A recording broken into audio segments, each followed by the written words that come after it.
Apparently, there was a big fire at Company HCL.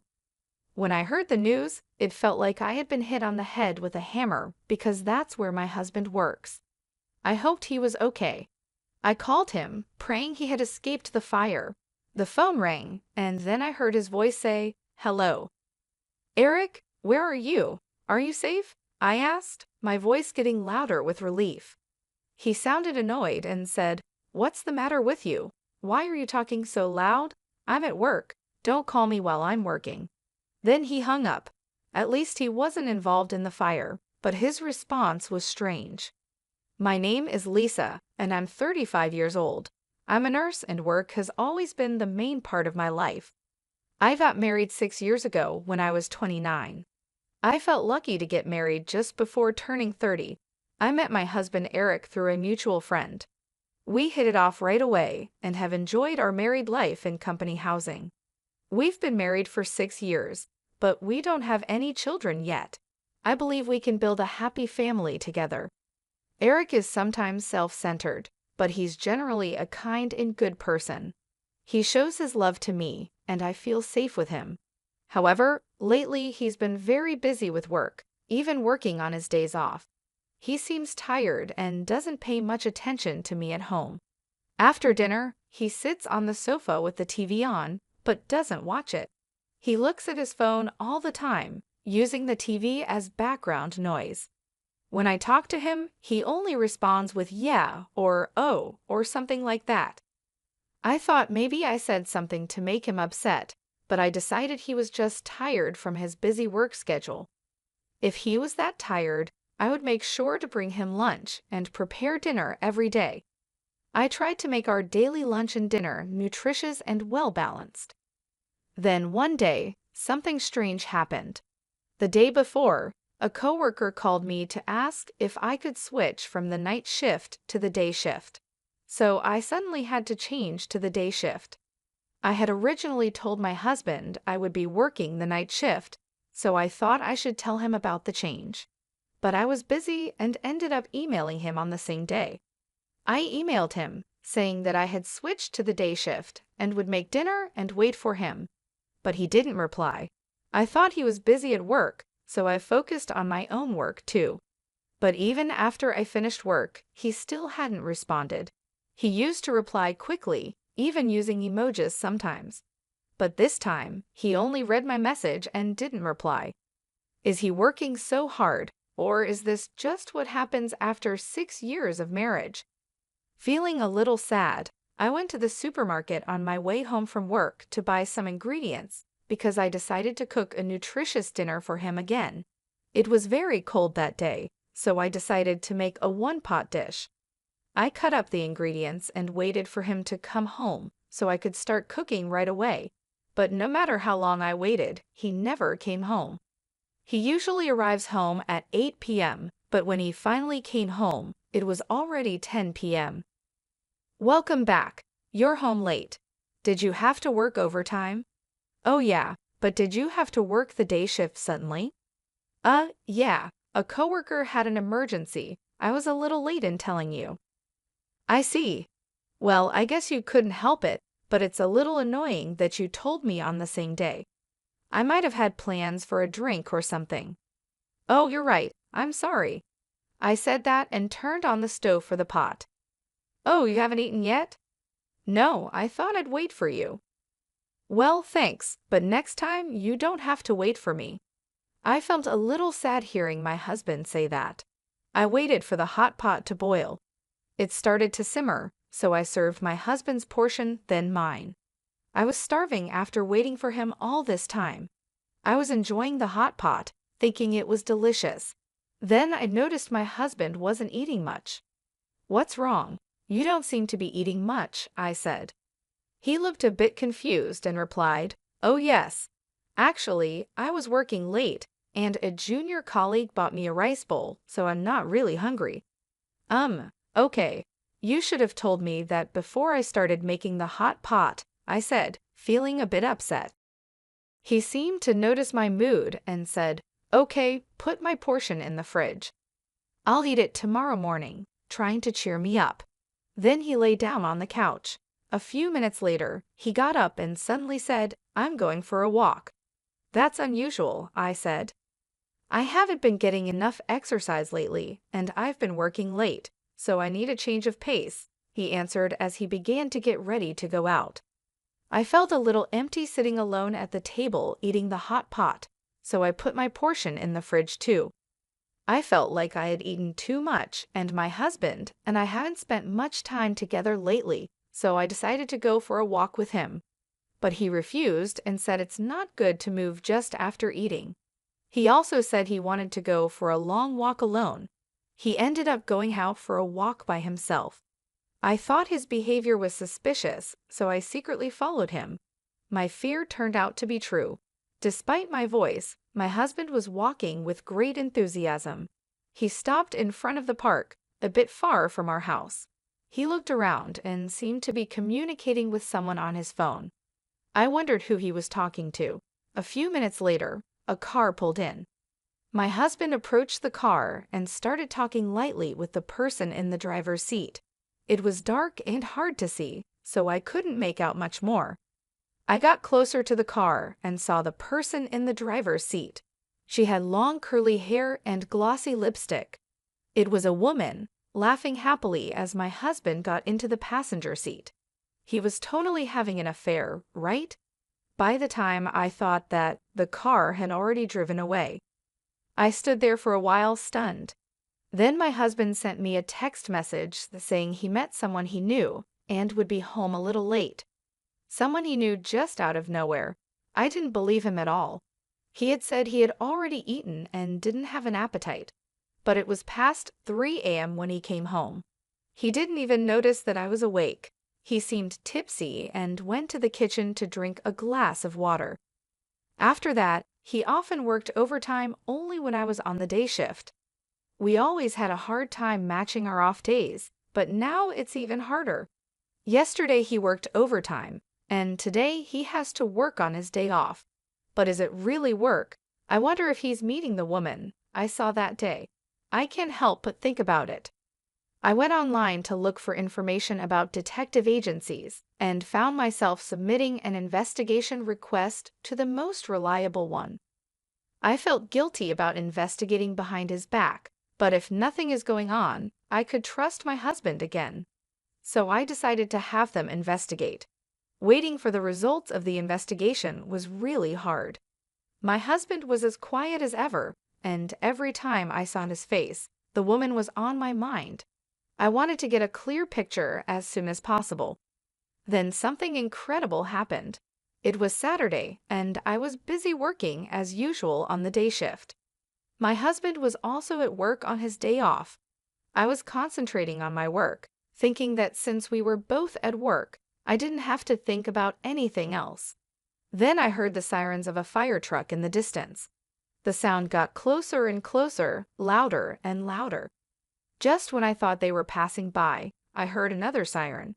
It wasn't just one fire truck, but 3 or 4 more. This must mean that there was a big fire nearby. I felt uneasy and worried. Then 2 of my colleagues came back from the hospital room with serious looks on their faces. They were talking about the fire. "You mean the fire?" I asked. "Yes, that's right. There was a big fire at Company HCL," one of them said. At that moment, it felt like I had been hit on the head with a hammer. That was the company where my husband worked. I quickly explained the situation to my colleagues and went to call my husband to make sure he was safe. "Please be safe," I thought as I dialed his number. Even though we hadn't been talking much lately, I always saw him off when he left for work in the morning. I prayed and hoped he had escaped from the fire. The phone rang, and then I heard his voice say, "Hello. Eric, are you safe?" I asked, my voice getting louder with relief. He sounded annoyed and said, "What's the matter with you? You're talking so loud. I'm at work. Don't call me while I'm working." Then he hung up. At least he wasn't involved in the fire, but his answer was strange. There was a fire with several fire trucks on the scene. How could he be working like that? Did he not go to work? Why was he so cold to me when I was worried about him? I was getting more and more angry. Maybe I had been seeing him off, just so he could go to another woman since we got married. Then I made a decision. I would leave that house. As soon as I got home, I started packing my stuff. When I looked in the mailbox, I saw that the results from the detective agency had arrived. I decided to leave the house with the results of the investigation. My parents helped me pack my things. The moving company would be here soon too. I had my things moved out right away. My husband didn't seem to know that I knew the truth. I didn't hear from him at night. I guessed he was staying with his lover the whole time.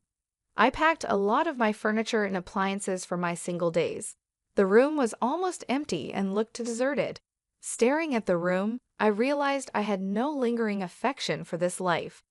For now, I moved my belongings to my parents' house and looked for a new place to live alone. My husband finally called me the next day.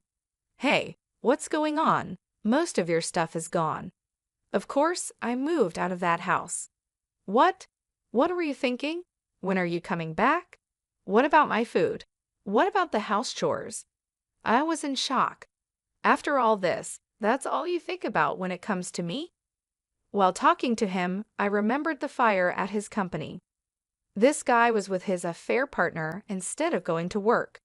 Anger welled up in me. Why don't you get another woman to do that? Huh? What are you talking about? You were with a woman named Michelle today, weren't you? Huh? What are you talking about? I was working at the office. Oh, at the office? How long did you work today? It was a busy day. Even though I was working on my day off, it took me until late in the evening. I see. That's why I was so surprised that you moved out. Why don't you stop lying already? Huh? You lied about going to work, right? I wasn't lying. I was working. What's going on? How can you work until the evening when there was a fire in the office during the day? Huh? When I called you during the day, several fire trucks were dispatched to your company. They were there to put out a fire that broke out at your office. That's why I called you. I wanted to know if you were okay. You told me not to call you at work, and you talked like there was no fire. Well, he started to say. And I have evidence of the affair from a detective agency. There's no way for you to get away with this. You have to go through my lawyer from now on. I'll make sure I get the alimony. Oh no, he said, repeatedly begging for my forgiveness and apologizing to me. But I no longer had any affection for him. I'm sorry, but there's no way to fix this. I'm hanging up now. Wait, he pleaded. I went to my lawyer and demanded a divorce and alimony from him. The divorce was finalized, and he couldn't get away with it because of all the evidence. My husband and his affair partner had to pay me a reasonable amount of alimony. It turned out that my husband's partner was a junior colleague at the same workplace. The news of their affair spread through the company quickly.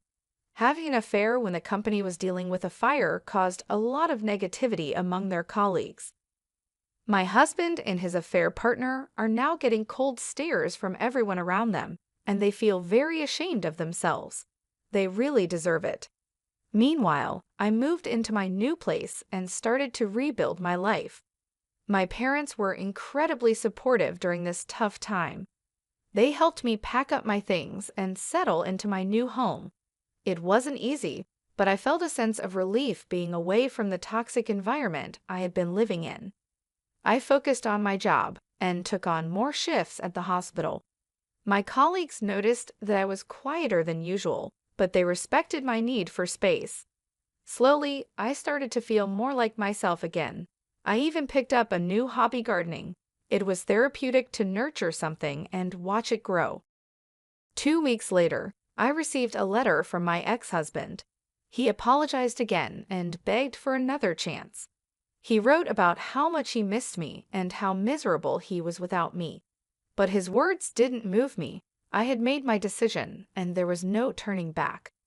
I replied briefly, telling him that I wished him well, but there was no chance of reconciliation. I hoped he would find a way to be happy, but it wouldn't be with me. It was time for both of us to move on. One day, I ran into an old friend from college. We had lost touch over the years, but it was nice to catch up. She had also gone through a tough breakup and understood what I was going through. We decided to meet regularly, and soon we became close friends again. It felt good to have someone to talk to and share my feelings with. Months passed, and I found myself in a much better place. The pain and anger I had felt started to fade, and I began to look forward to the future. I even started dating again, taking things slow and enjoying getting to know new people. My ex-husband's affair and the divorce were hard lessons, but they taught me a lot about myself and what I want in life. I learned the importance of self-respect and the value of true, supportive relationships. I knew that I deserved better and that I would never settle for anything less again. Life was starting to feel normal again, and I was grateful for the journey I had taken to get there. It wasn't the path I had expected, but it led me to a stronger, happier version of myself, and for that, I was thankful. Meanwhile, I moved to a new apartment and started living a comfortable single life. The new place is cozy, and I feel at peace here. I've been focusing on myself and enjoying the freedom of being on my own. I hope to meet a sincere man in the future, but I'm not in a rush. I'm taking my time because I want to find someone who truly respects and loves me. My job as a nurse is stable and fulfilling. It keeps me busy, and I find joy in helping others. This stability has given me the chance to focus on my personal growth and well-being without the pressure of jumping into another relationship too quickly. I've been spending my free time exploring new hobbies and interests. Gardening has become one of my favorite activities. It's therapeutic to watch my plants grow and flourish, much like I am. Looking back, I think about how she found out about her husband's affair. The fire at his company was unexpected and shocking, but it brought the truth to light. He shouldn't have had an affair to begin with, and it was only a matter of time before she found out. His actions were hurtful, and the consequences he faced were well-deserved. I've also started reconnecting with old friends and making new ones. It's nice to have a supportive social circle. We often go out for dinners, movies, or just have long chats over coffee.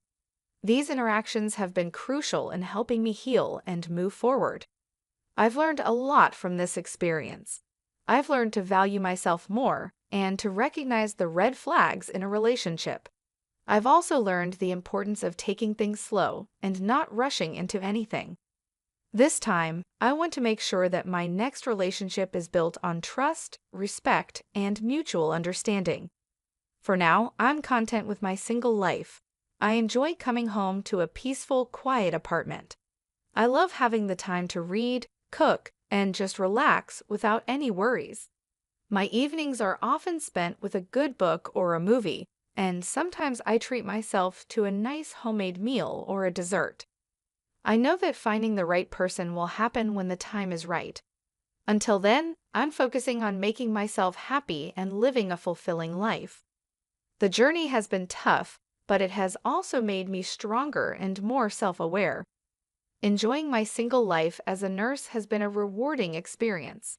I've grown a lot as a person, and I'm excited about what the future holds. I'm taking one day at a time and cherishing every moment.